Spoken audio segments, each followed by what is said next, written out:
My name is Oliver. I am CEO of 1508. So I'm heading up this beautiful place with all its lovely people on a daily basis. I have a question for you guys first. For how many of you is this your first Morgenbooster? Okay, 10, 12 people maybe.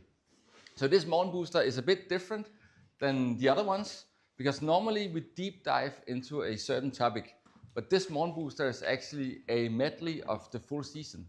So you could say you didn't need to attend all the other Morgenboosters, you simply got the best insights for today. But it's a bit a different one, this one. So it will be super fast paced. We have 6 presenters.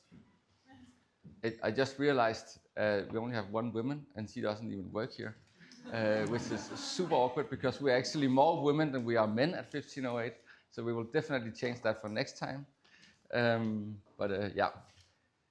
We will have, I will be speaking about our 4D model. We have Kristian about systemic impact and transition design. We will have Tanja speaking about beyond greenwashing. We have Jonas designing lovable experiences, Daniel designing with a vibe, and Mathias, the future of websites and search. And I will end it off with I, because it's all over the place and we need to talk about it.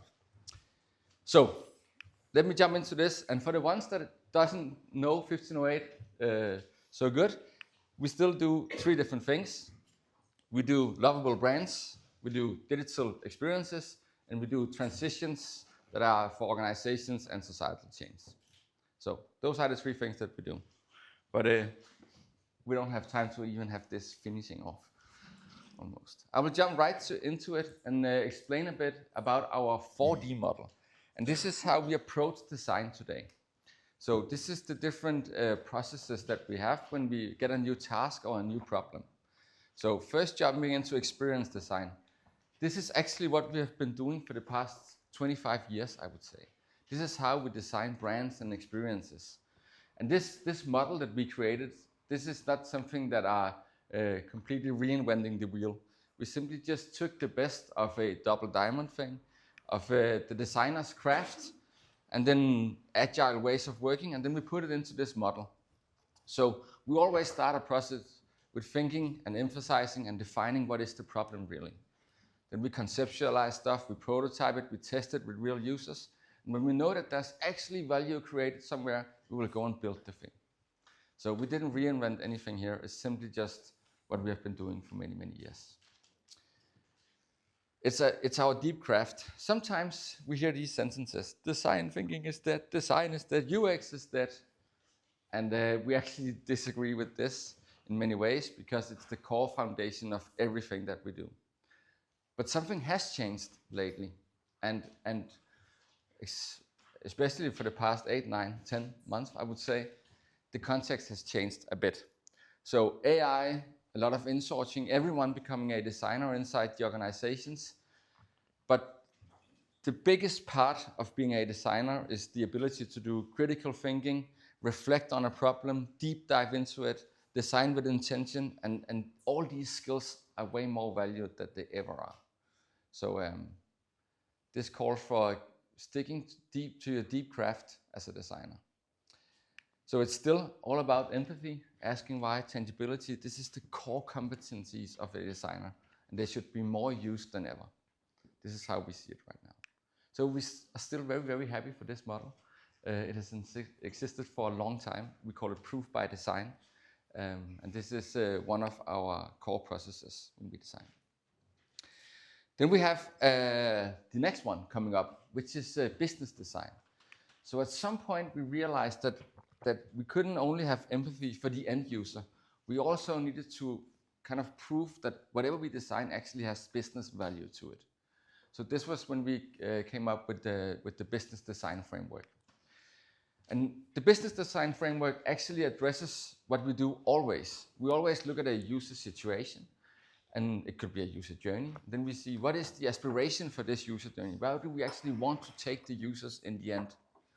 And what we see is that if we create some good solutions, some good concepts, we can go from this existing user situation down to a user aspiration. So this is how we kind of execute. What we found out was that we need to anchor this into the organization's strategies that we work for. So we needed to understand what does this strategy framework that most organizations actually look like. This is a typical strategy house. But we needed to see, when we execute, how is this anchored into the strategy? And what we found out was that we could always ask why we were doing a solution. So why are we doing this solution and this concept down here? It is to meet the user in this situation, to bring them to their aspiration, but it needs to be anchored in a focus area in the strategy. And it needs to be anchored in a strategic goal, and maybe also answer why we are doing this as a company when we have this mission. But it could also be the other way around.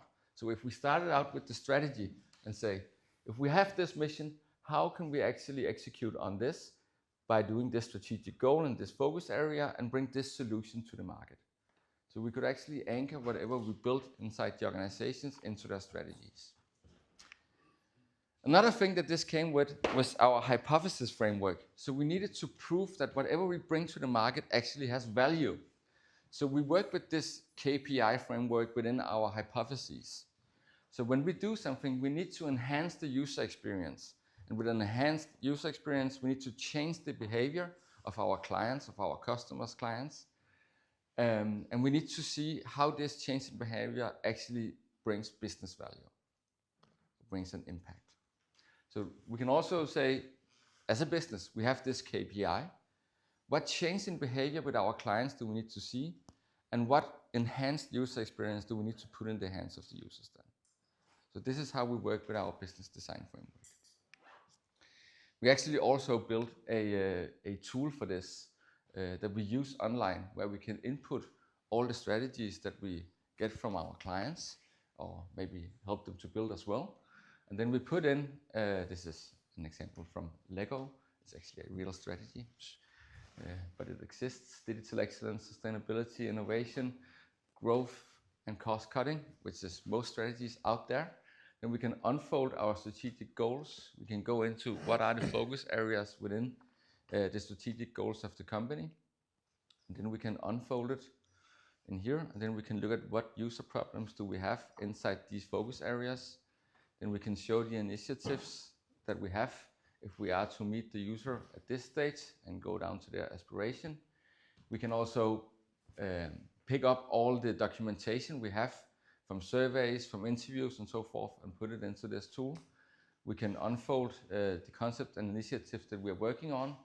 And when we unfold these, there is this hypothesis layer to it, where we have all the KPI framework, the user experience, the user behavior, and the business impact that we want to create.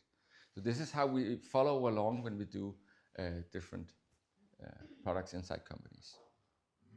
Yes. And next up, futures design. So at some point, I think it was like maybe 8 or 9 years ago, we thought to ourselves, like, when doing design, we're looking at a user. We're looking at it very narrow, you could say, but only trying to address user behaviors and not having the view of what is the societal change it's in, what are the economic trends, how can we actually look at this from different perspectives than simply just the user needs that we want to meet. This is why we kind of brought futures design into play. So when we combine these two things, we look at a user, but we also look at the societal change outside, the organizational changes that we work with, trends and signals we pick up along the way. Of course, as many know, the future is not a fixed destination. So this is also for us to understand that we don't use futures when we have a lot of data and evidence and level of uncertainty. We don't use it when we just do tactics or strategy or visions for companies. We are out here. So we use it when we need to look beyond 10 plus years. So how do our concepts and how do our products actually influence the future? So what we do when we do this is that we scan for signals. We identify patterns in these signals. We try to build scenarios of the future in these crosses to see what are the trends and what are the things that we can put into a possible future scenario. When we have multiple scenarios, we can also create concepts that kind of visualize what would a concept look like in the future if it lived inside this scenario. So a quick example of this is what we did for a pension company. where we had different scenarios identified so the future could look in different ways. So what we did here was that we took some of these possible scenarios. There could be something around gathering a lot of data. We all have maybe Apple Watches that gather data about ourselves and trying to optimize ourselves in a lot of different ways. If this was the future, then we needed to design a concept that matched this future as a pension company. If the future were more like something that were more community-based and societal, where we had a more sustainable view on the world, we needed to build concept for this. So in its essence, it was simply just a pension app, but it kind of wanted to explore how a pension app of the future could look like in different scenarios. So this is what we do when we do futures thinking. And when it all comes together, we can also use our futures design and our futures thinking to put into our dynamic roadmap and see if this is the future, maybe your mission, maybe your vision, maybe your strategy should change out there. Yes. The last part is transition design. And Kristian will talk a lot about this. So for us, transition design addresses complex systemic challenges, such as climate change, social inequality, and unsustainable lifestyles, by envisioning and facilitating long-term societal transitions toward more sustainable futures. So Carnegie Mellon University actually did this in 2015. So it's actually an old practice, transition design. But for us, as we interpret it, it's always about what we have learned as designers, stay with the trouble. What we know now, when we have looked into systems thinking and transition design, it's about designing with intention, and also our humbleness that we can't do things alone. We need to act collectively in anything that we do. So for us, it's a kind of paradigm shift in design, and I know Kristian will talk a lot more about this, but our 4D model is just, to sum it up, everything that we do kind of influences each other. We never not just do one thing anymore. When we do a experience design, we maybe look to the future, we put it into our transition design framework, we look at the business design. When we do futures, it influences these things. So we combine all our practices into one when we design things.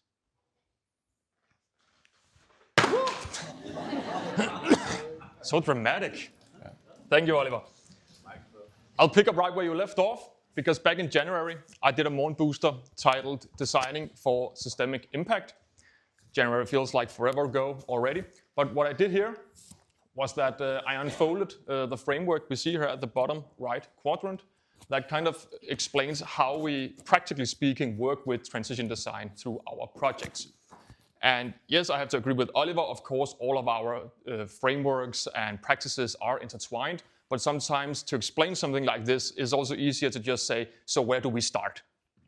And when we begin to work with transition design, it's often because some kind of vision or higher purpose of the corporate formulation maybe finds its way into the conversation of the projects we are doing.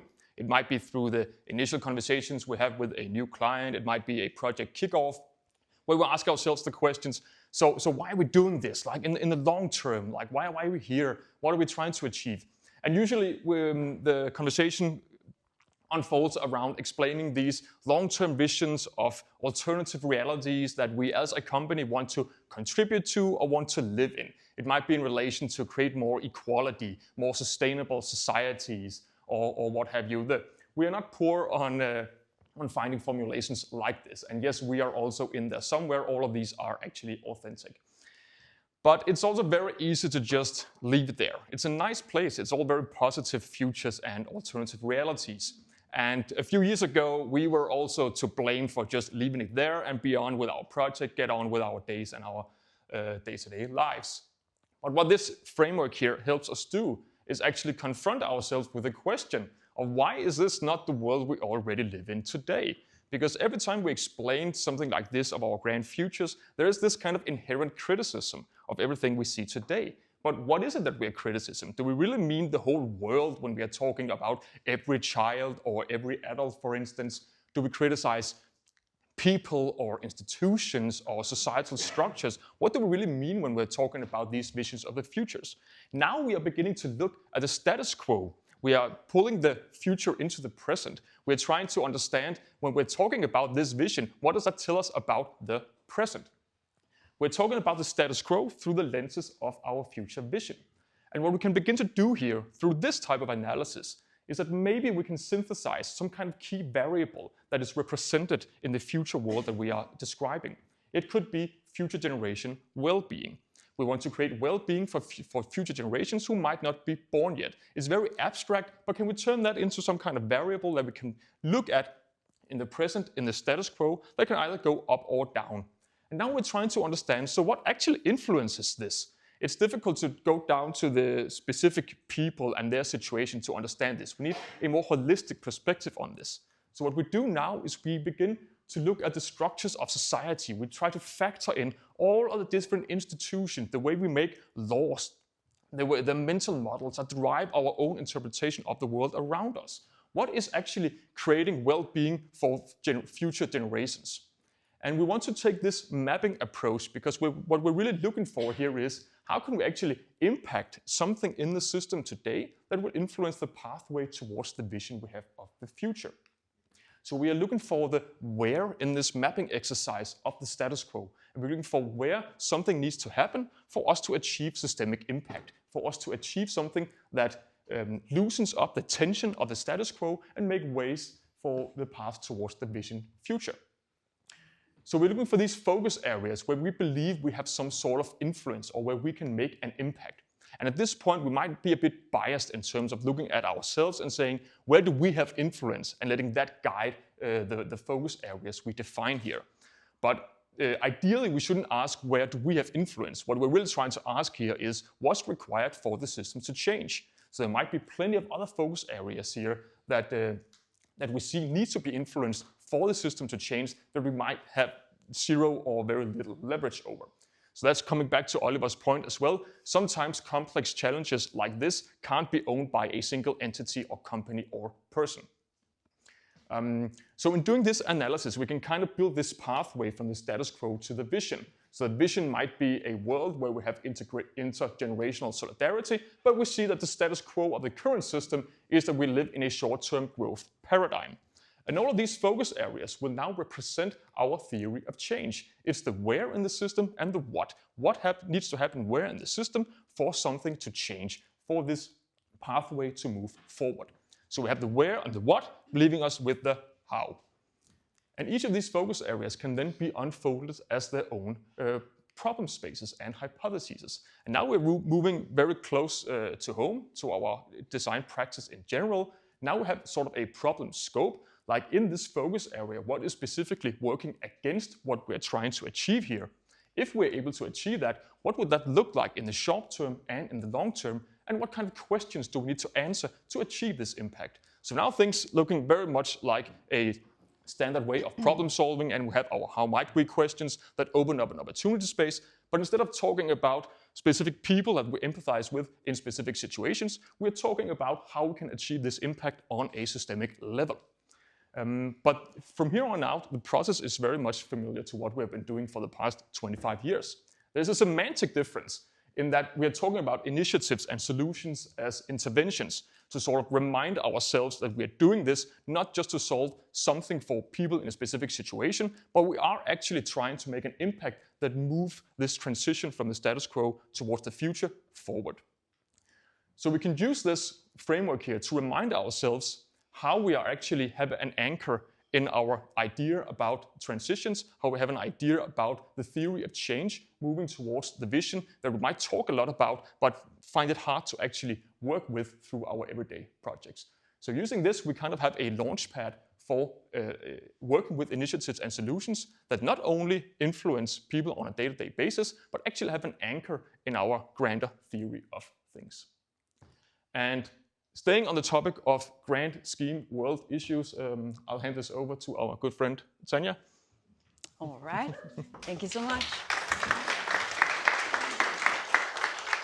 So, hi, as you've probably heard by now, I am not at 1508, but I am an independent strategic advisor. And for the past 7 years, I've tried to bring science into policy making, more specifically, our national and international anti-greenwashing policies.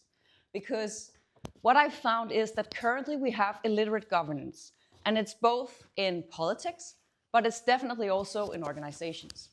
And it seems to me that often, or actually every time I come into an organization, there are as many definitions of sustainability as there are people in the room. And that's a quite big problem, because that just means that in terms of, understanding one another, we have this tendency to assume that we mean the same thing, but often it's very, very diverse, and it's often not very well informed in terms of the science. And that means that when we're talking about creating solutions for these, massive issues that we're facing, we're just falling short even before we've started. So I have spent the past 7 years developing models for so-called sustainability literacy, combining science and policymaking in order for us to think at scale, essentially, do the systemic thinking that is inherent to talking about sustainability. And when you look at this big ball of grass, this is essentially for me to say that it seems to me that how we understand this place we inhabit is kind of like that. It's just one big monoculture. We're talking about a green transition as if we just have to make it green. But essentially what we're missing is that this wonderful place that we live consists of 9 planetary boundaries. And these 9 planetary boundaries are transgressed. 7 out of 9 are transgressed. We're only talking about climate change at a large scale. Sometimes we also, diverge into talking about biodiversity. But mostly this becomes about climate change. And by that, we overlook how this system is effectively connected. These 9 planetary boundaries interact with one another. And if you don't know the planetary boundaries, what you will also not know is that, for example, novel entities, that's man-made substances, is actually also quite a big problem for our climate, for our biodiversity, for our oceans, and for our bodies. Novel entities is all the PFAS, the plastification, it's all of that shit. That's essentially also part of mapping what we're doing to the planet. And currently, when we're just focusing on one of these boundaries, we might develop solutions that end up burden shifting. So we might, produce a little less carbon, but then all of a sudden we're doing something else that's just creating adverse impacts. And I've found, working with this, that if we don't start by developing some sense of literate governance, and planetary boundaries is not the whole shebang. I mean, I have 6 minutes up here. But there's also a justice dimension to this that is very, very essential, because the transgressions that we see here are a product of socio-political systems that have been put in place, where extractivism is the modus, that is the status quo. So when we're talking about sustainability from a scientific point of departure, there are both weak and strong conceptualizations. And in the science, you will find that compliance, just complying with where the policies are at the moment, that's very weak. I mean, that has nothing to do with actually ensuring sustainability. Then there's the business-centered version, which is about doing less bad. It's about marketing, it's commercial. Still doesn't cut it, still weak. Then sometimes we move into the intermediate, where it becomes about doing more good, but it's still very driven by marketing. And in this section, what you will find is that there is a belief that we're just gonna create some green growth. We're gonna solve everything by growing more. But essentially, that's just not within, if you look at these, that's not really within the boundaries, right? Creating more and more and more, that will have some sense of impact. So when we look at, how sustainability is conceptualized in the science, the wonderful thing is that if we have to move into the arenas that are strong and very strong, then we have to start considering how we view economic systems, how we view growth. We have to, put the biophysical world at the center of how we organize ourselves, rather than just try to, fictionalize some kind of efficiency. Essentially, sustainability is about sufficiency. It's about, meeting needs within planetary boundaries. That's essentially where it goes, right? And then there's also the co-evolutionary brand of it, which is essentially going full Pocahontas. We're coexisting, we're part of nature. So when we look at the science, this is a high-risk greenwashing zone. And that is why when businesses call themselves sustainable, that is essentially illegal, because what is wonderful about the Danish anti-greenwashing policy is that you are not allowed to call your company or your product sustainable. And that's pretty good, because as Kristian also said a bit about, this is about systemic change. And currently, as a society, what we're dabbling in is what doesn't really do anything, right? When it comes to systems change, we have to think of this as, a seesaw, or something that can like shift or flip. And currently, what we're doing is a bit of tariffs, a bit of putting a price on things, or maybe we're trying to do some sort of circularity where we're trying to use materials again. But that, in terms of thermodynamics, I have to tell you, there's something called entropy, and that just means that at some point, something cannot, there's no such thing as full circularity. So something is always, made into a worse version of itself as long as we continue to utilize it for energy. So if we are to change something, then we have to look at the information flows, the rules of the system, for example, our policies. We have to look at the structures we live within, and we have essentially to look at the goal of the system. And as long as the goal of the system is to just grow, create a bigger GDP, just to create a bigger GDP, while telling us it will create welfare when it's proven time and time again that welfare is more about distribution than growth, then we're locked in. And essentially, all of this is also about changing our mindsets. We have to develop a paradigm, a mindset that is in coherence with living on a planet with boundaries. And then the highest order is the ability to look beyond, to look at our own biases and our own assumptions, and continue to question these, hopefully also based in what the science can tell us. So there is no such thing as a sustainable product or company. And just to show you in the policy, the Danish policy, what happened after I began filing a lot of complaints, and I filed one against, for example, Zalando, and the wonderful thing that happened was that we went from our consumer ombudsman saying that it can be difficult to formulate sufficiently precise claims about a product, an activity, or a business being sustainable without misleading consumers, to it now saying it is very difficult to call a product, etc., sustainable without misleading. The consumer ombudsman therefore recommends that companies do not use sustainability statements in their marketing. And if you have questions on what to say instead, don't just swap it for another buzzword. Come to me and let's talk about how to actually develop literacy and a language. So that was all from me. Thank you. Thank you, Tanja. Thank you. So the next 5-6 minutes will be about designing lovable experiences. I had a talk about this in November, I think. You can go back in our catalog of Morgenboosters and check out a full deep dive into it, but this is the 6-minute compressed version. So we will not go that way, but this way. We will center it around this question: what separates a functional product from one people genuinely love? You probably have some sort of idea about this yourselves, and I could come up with a super short question or a super short answer that it's all about approach, it's all about intent. Oliver already touched upon this, but I will circle a little bit more around it also to dig into what it's not, because that's equally important as we see it. So heading off with this triangle of pitfalls, this is a collection of different approaches that we've met over the years. Maybe you even recognize some of the approaches, some of the attitudes yourself going into a design process. It could be that you just want something that informs, that you are not into the entertaining people, that it's only about people receiving certain information and acting upon it, but thereby neglecting the human angle. It could also be that you just want something that works, you have deep insights, you have a design system, you know pretty much how your target groups behave, and therefore you don't really need to dive into an exploratory design phase. That would be neglecting the element of surprise.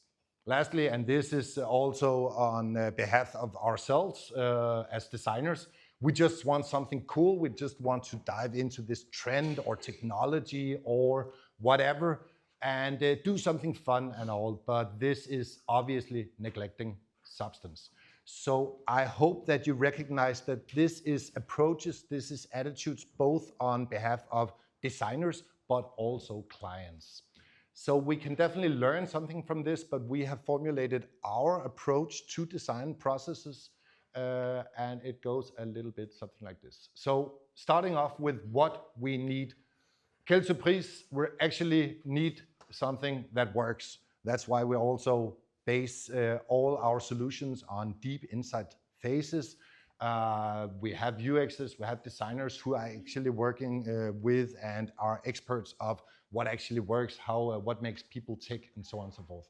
We need something that is functional, so to speak.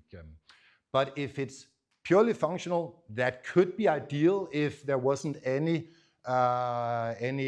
challenges out there or any fight about our attention and all. If it was just non-evocative, just plainly telling people about this or that product or service, that could have been a great solution, but it's not the real world as we live in.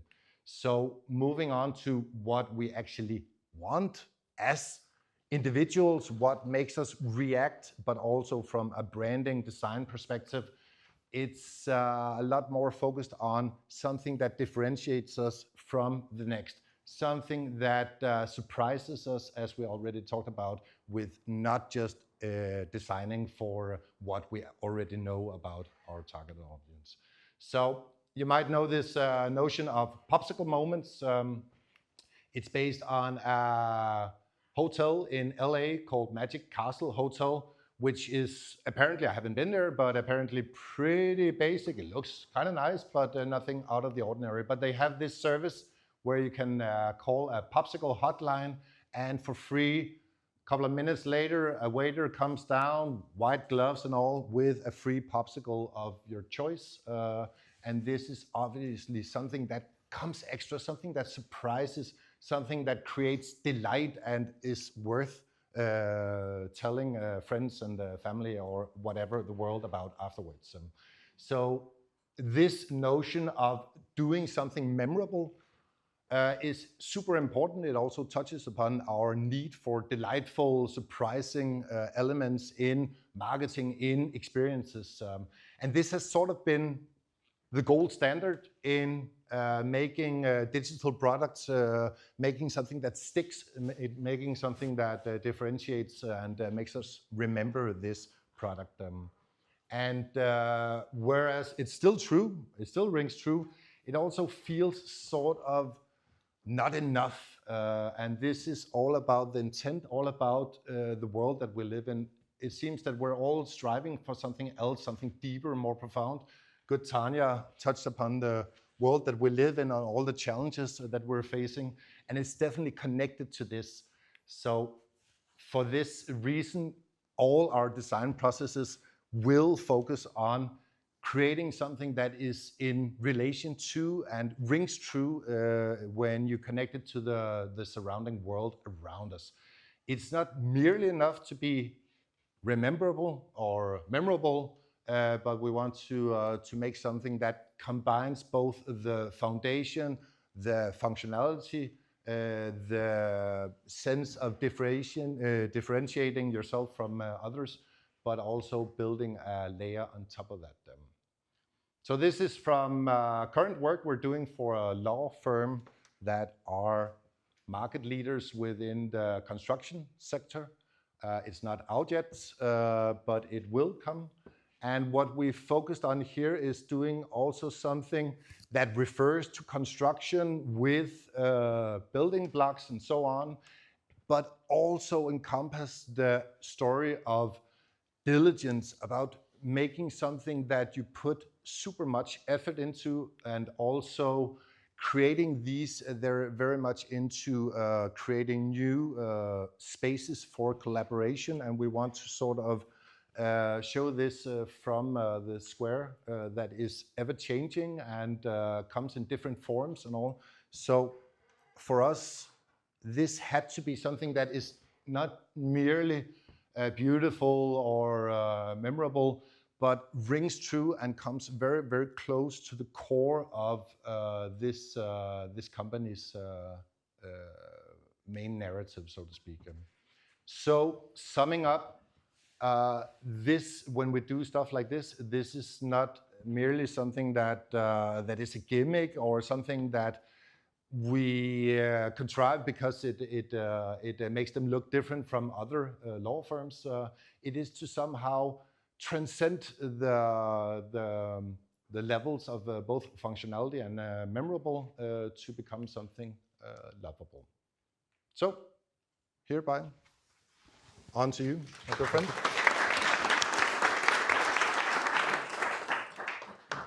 Hi, I'm Daniel. I work here as a senior designer. And today I'm going to give you a summary of a talk I did a couple of months ago about vibe designing, specifically with the help of all the new AI tools that's out there. So yeah, let's dive into it. I think I've got a lot to show you guys, so we'll do it kind of quickly. When I look at my social media feeds on the AI topic, there's always like two genres it sort of falls into. There's the doom take, like AI is coming for all our jobs, and if you don't embrace AI, you'll be replaceable, you're expendable, and design as a craft, as we know it, is over, anybody can do it. And then there's sort of the opposite to that is the savior take, where somebody has cracked how to use AI in a new and meaningful way. There's new tools coming out every day. You just need to like their comment on LinkedIn and subscribe to their YouTube channel, and they'll send you a 47-page PDF with exactly what to do. Obviously, AI changes everything every day, and you get a lot of insights from that. And then there's the AI optimization paradigm loop from hell, where everything needs to be more and faster. So I don't really, hopefully, buy into either of those two takes. I would like to have a more useful approach to the whole AI and vibe designing and vibe coding. And hopefully that's something I can share with you today. So the reason I work at a design agency is I can't help myself. I need to make stuff. I have ideas and stuff like that. I think most of you are probably the same. You want to make stuff, you want to put out stuff in the world. And that's all really good, but there's always this gap, right? So we have the idea, it's full of energy, you have this clear vision in your head, but and it's full of potential. And then we go to where it's more tangible and you can show something to someone and you can test it and you can feel it and you can sort of evaluate, does this feel right? But in between, we have this gap, this where approvals live and budget lives and other people that you're dependent on to make your idea happen live. Politics live, all that good stuff. And that is also the space where ideas go to die. So last time I gave this talk, I had this great metaphor about the Starship Enterprise from Star Trek. You're nerds like me, so you already know what this is all about. But for me, I use this metaphor to explain why the Starship Enterprise, it doesn't actually go faster. It doesn't go beyond light speed. It actually just folds space. It makes the distance shorter, the physical space. I thought this is a brilliant metaphor for moving from the intangible of your idea up in your head to the tangible. And sort of came up with this warp drive principle. So you shouldn't go faster, you should fold space. Going faster is this, again, AI loophole from hell, where we have to optimize, we have to go faster, we have to make more stuff. And that just doesn't bring anything of super value, I think. Like I've said here, AI doesn't make anyone a more creative designer or an idea more useful. I think what we can use AI for is actually collapsing that gap I showed you before with, well, all these annoyances live between our idea and making it real. So that is the warp drive principle. And I think something AI also does is push us into a new space as designers. So I think most of us are sort of schooled in what we're calling the problem solver. We're always waiting for a brief, we're waiting for clients, we're waiting for a budget, we're waiting for other people to give us an estimate or help us with something, and we're waiting for approvals. What AI and this whole vibe designing and coding space enables us to do is move into the open creator. This is not my term, it's sort of out there in the world. But what it enables us to do is to go out and find problems. I think, as my colleagues have pointed out, we live in this society and we always notice stuff that we want to change or make different or help push in a different direction. So finding a problem is not that hard, but we can actually build something before someone asks. We can actually show something. And obviously we can prototype these quickly. So there is a speed element to it, but that's not the main part. And then we can show up with something real. We can show it to people. We can say, click this, or instead of, you've probably all had these user test focus groups where you say, then you have to imagine something. Here, you don't have to let the user imagine something. You can actually show them to them or have them interact with it. And then you can prove your concepts on your own term. I think a lot of what has happened in the design space with digital design and design thinking is that we end up in this whole sameness blob. Everything looks the same. I would like to maybe push for a little bit more dictatorship in design sometimes. And here you can actually prove your concepts on your own terms and maybe take some of that power back. Obviously, you guys have seen all the lovely models my colleagues have made for their talks, and I need to make one as well. So I made this double diamond thing, and I call it the F around and find out. So what this entails is there's a F around part and there's a find out part. And F around is the divergent part. You can follow your curiosity, your ideas, your energy. You can make things that you didn't know you needed or that somebody else didn't know they needed. And you can explore without a destination. And I think, obviously, on a lot of the projects we do, a lot of the trip or all the stuff before you arrive at the destination is where we learn stuff. That's where a lot of the energy is. That is where a lot of the creativity is. So that is super important. And then we can actually find out. This is sort of where we can gather some data that we usually can't do with design, where it's not just opinion. We can actually find out what works. And we can kill what doesn't work, so we can, again, focus our energy on what works. And then we can refine it, again, with what we know, and we can ship it. So a few examples of what that could look like, or what it has looked like for me. So obviously, we did this big project for something called Dragonheart, which is this fantastic, magical school educational system being built. We did this their visual identity and help them with a bunch of stuff around their core narrative and stuff like that. We were very inspired by real-world artifacts we found. They've basically bought this castle in Jylland where there's all these old elements to it, and they've started putting all these Hogwarts-like elements into it. And we were very inspired by that, and so we developed this sort of illustrative direction for it. And through the use of AI, we were actually able to build out this this illustrative universe into a book, and we're about to launch a website, and we've done a bunch of other stuff on. But along the way, we also found out, hey, what if we take this illustration style and combine it with a custom alphabet, a drop cap alphabet? It's very magical and very historical in a sense, but with a modern twist. And so the whole vibe designing allowed us to explore a space that we didn't know they needed and they didn't know they needed, but it felt very inspiring. And it was something that they bought into, and developing posters for them using this system, and obviously a lot of the other identity work. So that is one thing, one way of using it. I sort of have three principles when I look at what I can use AI and vibe designing for. There's the first one, which is building for myself. Stuff I want to exist in the world, but maybe isn't out there. Building for someone else, a problem, like I said before, that you've observed.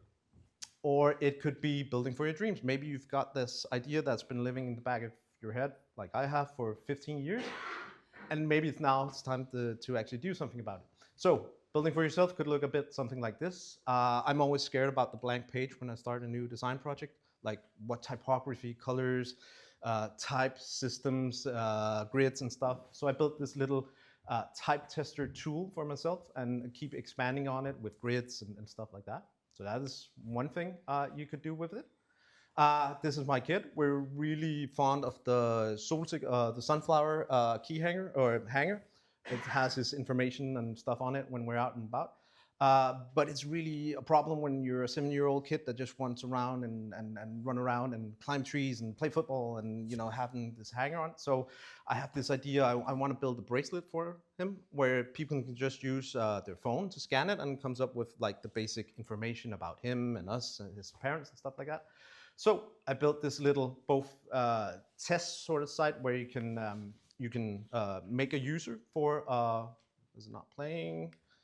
Sorry. Basically, I built a website where you can add a user to it, and you can sort of fake scan this bracelet, and it comes up with the information. And then the building for your dreams, the stuff I was talking about, having an idea 15 years ago. I thought of, what if we combined skateboarding with Nike Plus? I don't know if anybody remembers it, but it was like this little element you put in your running shoes, and then it would record your run on your iPod or something like that, and it would track everything and show you data. So I thought, okay, why is it so hard to learn to skateboard? Maybe because you're an old middle-aged man and you shouldn't be skateboarding anyway.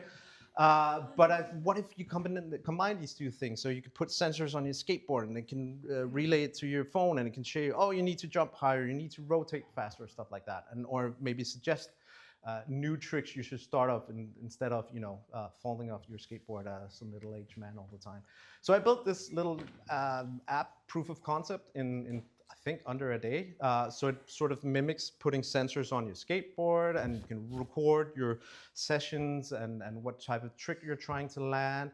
It gives you a library of tricks, or record your sessions and say, oh, how many times you failed and where's the most popular tricks to do when you've mastered this one and stuff like that. And that was mind-blowing to me, because I had all the usual design stuff. I had a logo, I had a name, I had a tagline, but actually making a proof of concept was like, God damn it, why didn't I do it 15 years ago?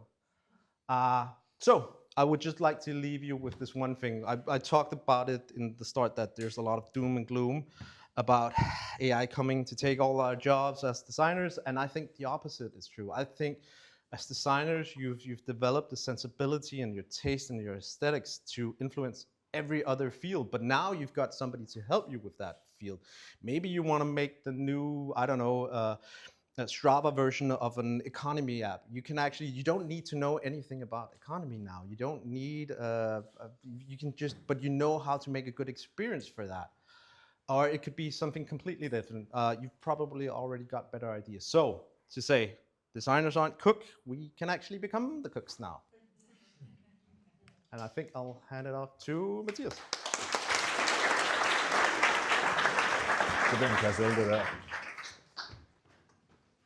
Oh, no. That's not a good sign, is it? Hello. Are you still with me? Most of you. That's good to hear. I'm gonna talk a bit about the future of websites, which is such a big topic, but I'll do it in 6 minutes, and hopefully it makes sense for you. It's quite an old talk, so let's see how irrelevant it is. We'll discover together. So, well, that's a nice animation. 50% of consumers use AI-powered search today. That is a statistic from McKinsey from last year, so I can only expect that that number is higher than it was. That means that 50% of the people who used to go to Google and type in something, they don't go to your website anymore. They just stay in Google. They don't even discover you, they just get the results from there, which is quite a big difference if you are somebody who works within the digital atmosphere. You do websites, you have a digital platform that you want to have people visit. It means that going forward, we are going to have to look into 2 different sides of our website, which is the one which is like the classic websites, which we have control over, which we can make and create the way we want. But the other side is the agentic side, which is how the agent goes in and it takes all of our data and it presents it however it wants to. So we see it like this. There's 2 different approaches to this. There is the machine version, which they want structure, they want data, they want clarity. They go in and they look for information and they go around your website and take what they think is relevant and pull it out. But then there's the old website. Does it have any relevancy going forward?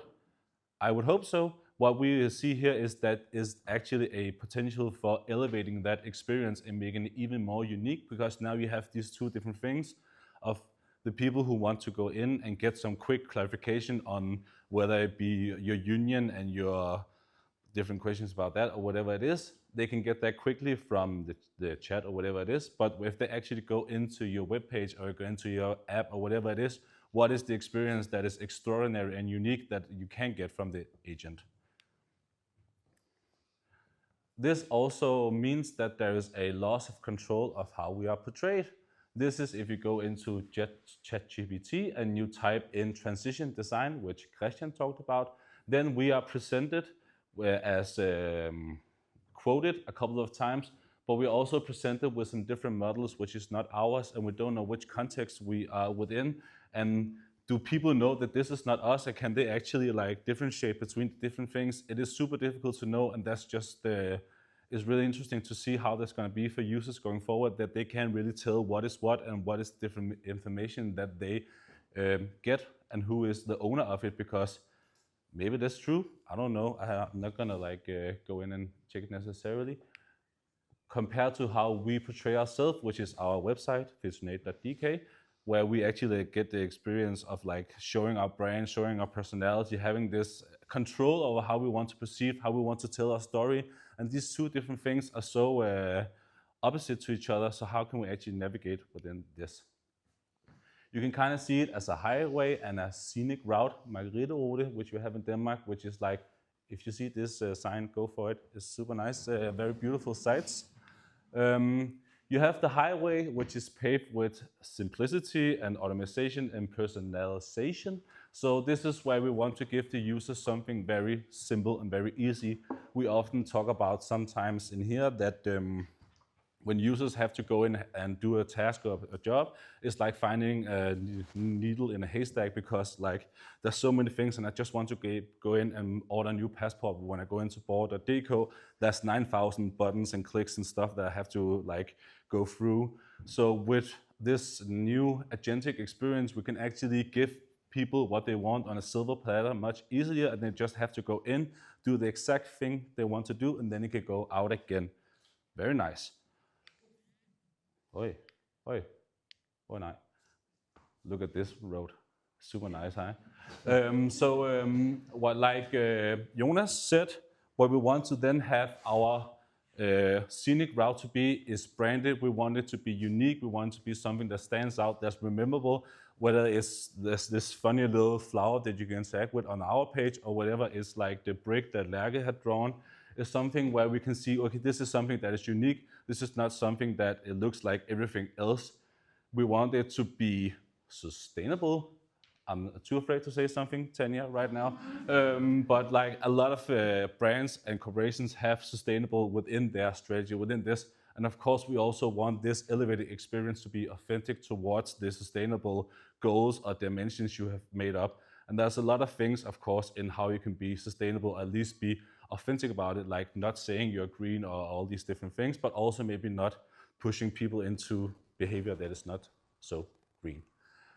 Then we talk about including. Last summer, we got an accessibility law. You know it? Really nice. Who can tell? Okay.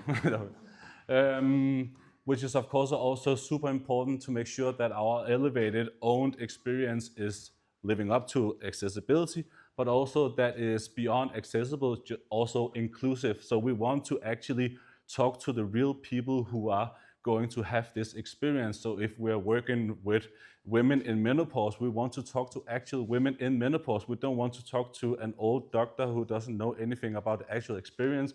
We want to talk to the actual people and understand and empathize with their experience, and including them in that process, whether it being interviews and testing or all these different things. So that's even more important than it was before, to have this human aspect in this new era of the two different experiences. So, does any of those things rhyme with AI? Maybe, maybe not. At least the human aspect is more important than ever, and having this sensibility and empathy is really important. But I think Oliver will talk more about this now. Yes.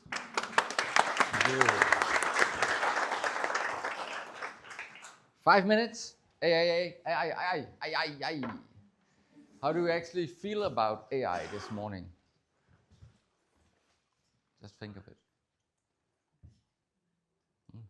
Someone is like, smiling. Yeah. I think there's a lot of feelings when we say AI. And you can be excited, worried, anxious, overwhelmed, skeptical, tired, flabbergasted, shocked. You can be so many things in the same way. I feel this, actually. I'm completely split. I meet my colleagues. They are excited, but they are also overwhelmed. They also fear this. The organizations that we talk to feel the same. And I think it's okay. All these feelings are legit, but we need to be curious to actually understand this in depth and to be able to actually take a stance towards this. If we were just super excited, we would just turn 1508 into an AI native agency and just go full on. If we were just, didn't like this at all, we would just say we will never touch AI. We'll just become a human-centered agency and never use it. But we don't think that any of those are actually the right path to take. So we want to navigate this. So stay with the trouble, navigate the complexity of AI coming into organizations and AI becoming a part of our world. That is true to our design. That is what we've always been doing. So yes, we are in it every day. We write code, we build agents, we design, but we look at it from a lens of responsibility every time we do it. A few observations that we have done with AI for the past month, and I only have 3 minutes, so it will go fast-paced. One thing was the thing that Mathias just talked about. This has actually overwhelmed us that we need to design both for machines and humans now. And it is also a possibility to what Jonas touched upon, like we can actually make the experiences that we design even more lovable now, because we have designed a path for the machines where you can just find the things inside the LLMs, but now we can do an elevated experience. And we actually want to go into the browser and experience something. AI is a sparring partner, not a replacement for good design. So do not lose your creativity to AI. Don't start out with the AI. Do some critical thinking yourself. Do what your deep craft has learned you. And then you can use AI as a middle layer. And then when you output stuff, remember that AI outputs a lot of different content. So if it's text, if it's video, if it's pictures, there's a lot of text, but there's also a recipient of all this. So think of the recipient of who you output to, and never just send something that was done by an AI. Always do a human touch towards it. That's another principle that we have. So what we have also seen is that when we do brand design right now, it needs to be outputted in a way that can also be used by LLMs. So when we do a brand and design guideline, we still do all the things that we have done. We use atoms, molecules, organisms, if you think of a design system. But maybe what we used to do in Figma in a canvas will soon be gone, because you put the brand guidelines into one of these LLMs, and then it can actually output all your prototypes, some of the things that Daniel just showed. So maybe this will also change in maybe half a year, or it's already here. Another thing is that everyone out there are using LLM tools right now. So we white coded something. Will you please review it? Because there were data breaches. There's so many. I think there's a data breach every second right now. And Novo Nordisk has just been hacked. A hacker group just came out. They are putting millions towards it. I would guess that this was after their partnership with OpenAI. Everyone just connected everything to SharePoint, and then they hacked it. So I think we should, this is something that we hear a lot, really think when we put things into the LLMs. So this is the lens. This is the reason why we say responsible AI. It's about the bias, it's about energy, it's about data, it's about honesty. We actually did a full Morgenbooster on this in October. So please go and watch this. It's important. One thing that we can see right now is that this is real. There is fatigue. There is AI brain frightness all over the place. So we really need to take care of ourselves and think when we use AI. Also, this report just came out from the UN. It's published 3rd of June. actually the environmental cost of artificial intelligence, and this is insane when you read it. AI offers a remarkable potential, but fulfilling this promise responsibly requires systemic change. Systemic change, something we have talked about today. Responsible AI is possible when capability and stewardship grow together within planetary limits. So we really need to think about these things when we put it into use. So what we say now is that navigating the complexity and uncertainty of responsible AI integration and use, this is our value proposition when we use AI. So it's not just beyond data breaches and technical depth, it's the social impact of things, it's the environmental cost, it's the humanity consequences, systemic pressures and sovereignty. So there's many things to think of when we actually use AI.